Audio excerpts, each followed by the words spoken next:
You guys thought I was going to miss a day, didn't you? Let's get started on Matthew 15.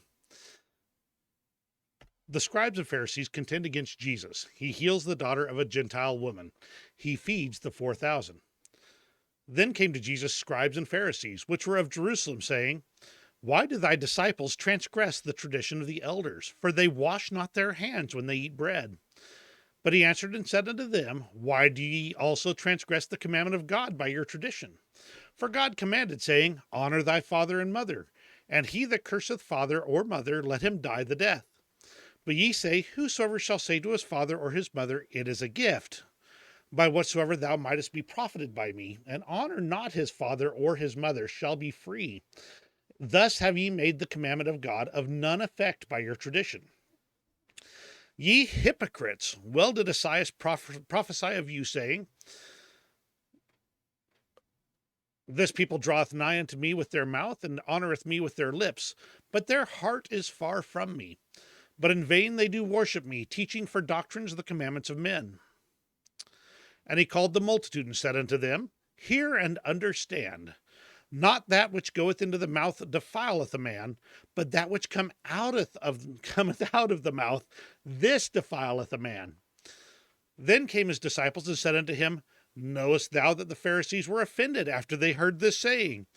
But he answered and said, Every plant which my heavenly Father hath not planted shall be rooted up. Let them alone, they be blind leaders of the blind. And if the blind lead the blind, both shall fall into the ditch. Then answered Peter and said unto him, Declare unto us this parable. And Jesus said, Are ye also without understanding? Do not ye yet understand that whatsoever entereth in at the mouth goeth into the belly, and is cast out into the draught? But those things which proceed out of the mouth come forth from the heart, and they defile the man. For out of the heart proceed evil thoughts, murders, adulteries, fornications, thefts, false witness, blasphemies. These are the things which defile a man. But to eat with unwashen hands defileth not a man. Then Jesus went thence and departed into the coasts of Tyre and Sidon. And behold, a woman of Canaan came out of the same coast, and cried unto him, saying, Have mercy on me, O Lord, thou son of David. My daughter is grievously vexed with a devil. But he answered her not a word. And his disciples came and besought him, saying, Send her away, for she crieth after us. But he answered and said, I am not sent but unto the lost sheep of the house of Israel. Then came she and worshipped him, saying, Lord, help me. But he answered and said, It is not meet to take the children's bread and to cast it to dogs. And she said, Truth, Lord, yet the dogs eat of the crumbs which fall from their master's table.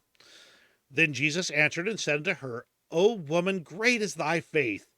Be it unto thee even as thou wilt. And her daughter was made whole from that very hour. And Jesus departed from thence, and came nigh unto the sea of Galilee, and went up into a mountain, and sat down there. And great multitudes came unto him, having with them those that were lame, blind, dumb, maimed, and many others, and cast them down at Jesus' feet, and he healed them. Insomuch that the multitude wondered when they saw the dumb to speak, the maimed to behold, the lame to walk, and the blind to see, and they glorified the God of Israel. Then Jesus called his disciples unto him, and said, I have compassion on the multitude, because they continue with me now 3 days, and have nothing to eat. And I will not send them away fasting, lest they faint in the way. And his disciples say unto him, Whence should we have so much bread in the wilderness, as to fill so great a multitude? And Jesus saith unto them, How many loaves have ye? And they said, 7, and a few little fishes. And he commanded the multitude to sit on the ground. And he took the 7 loaves and the fishes, and gave thanks, and brake them, and gave to his disciples, and the disciples to the multitude. And they did all eat, and were filled. And they took up of the broken meat that was left 7 baskets full. And they that did eat were 4,000 men, beside women and children. And he sent away the multitude, and took ship, and came into the coasts of Magdala. So thoughts on chapter 15 here. Like always, there's a bunch of things going on here. I'll start off with this bit where he explains the parable of where he talks about where the part that goes into your mouth is not what defiles you, but the part that comes out.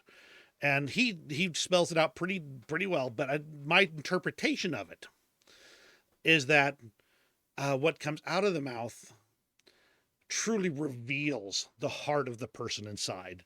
As he said, those things come from the heart, which means that the heart of that person that is what is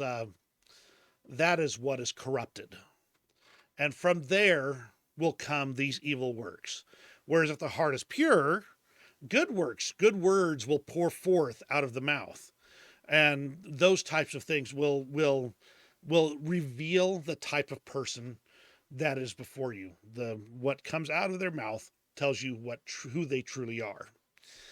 And then there was this bit about the Canaanite woman, who was like, "My daughter is grievously vexed with a devil," and he's like, "Nope, I'm not touching that one. I was not sent to you." But she wasn't. She was Jesus, in my opinion only. Jesus was giving her the opportunity to exercise great faith for his disciples to see.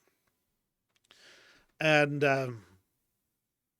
when she finally revealed her level of faith, that she would not be sent away, that she would continue worshiping him and asking for his help, she brought back a parable that showed her faith, which is that even though you don't cast the children's bread to the dogs, but she comes back with the dogs can still eat of the crumbs which fall from the master's table. And this is showed how much faith she had, that even just the crumbs of faith that would fall from the master's table would be sufficient to heal her daughter.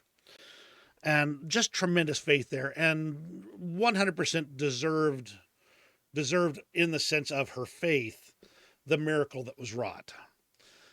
And then you get to, once again, we come back to feeding a huge multitude with just a few loaves of bread and a few fishes. And they even had more loaves this time. I wonder if in their minds they sat there and they were like, I often wonder, was this a trial of their faith, or was this merely them saying, "Master, we don't have these," but the last, and then them hoping for the same thing that happened the previous time, which was that the 5 loaves and the 2 fishes from the first time where he fed 5,000 would be commanded and repeated again. Not that they had faith that they didn't have faith that could be done, but understand, miracles happen because God commands it. God desires it and wishes it to happen. The faith of man is invested in God's will. And if God wills it, man can do it with his power. And that's my thoughts on Matthew chapter 15. We'll pick up tomorrow with Matthew chapter 16. Thanks for joining me, and we'll see you then.